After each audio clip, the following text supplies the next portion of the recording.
for this project you are going to need some supplies. So you'll need a crochet hook size H8 or 5 millimeters.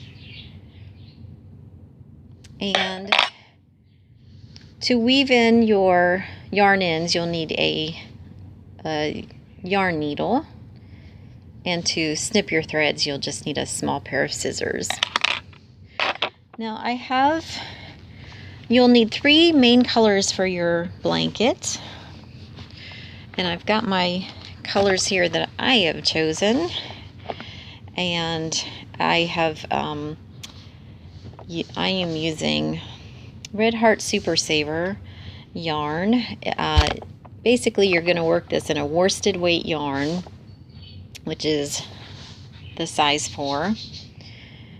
And you will need 3 main colors, and you will also need an accent color for your border. So I'm using kind of these fall colors, like a yellow and green and orange.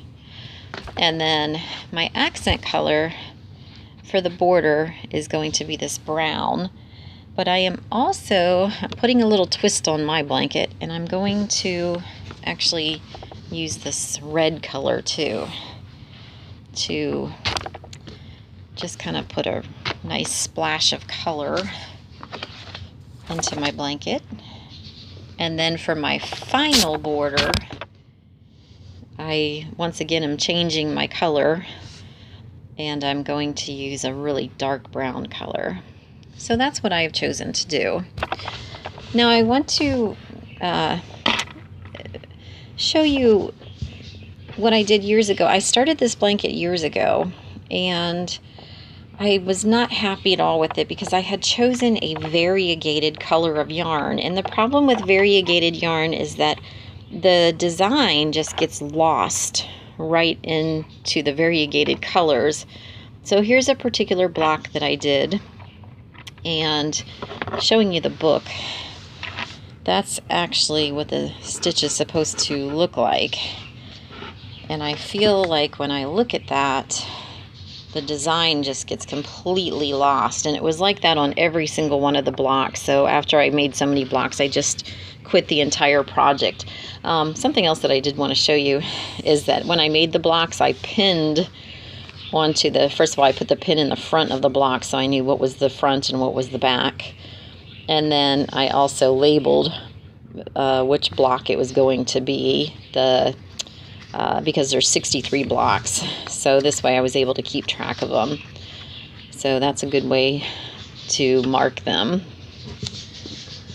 So you can see the book here is done also in solid block colors, and no variegated yarn is used in this. Definitely what I recommend. Obviously it's what the designer recommends too, so that it really pulls out the really beautiful designs on here. So grab your yarn and we'll get started learning how to crochet all of these designs.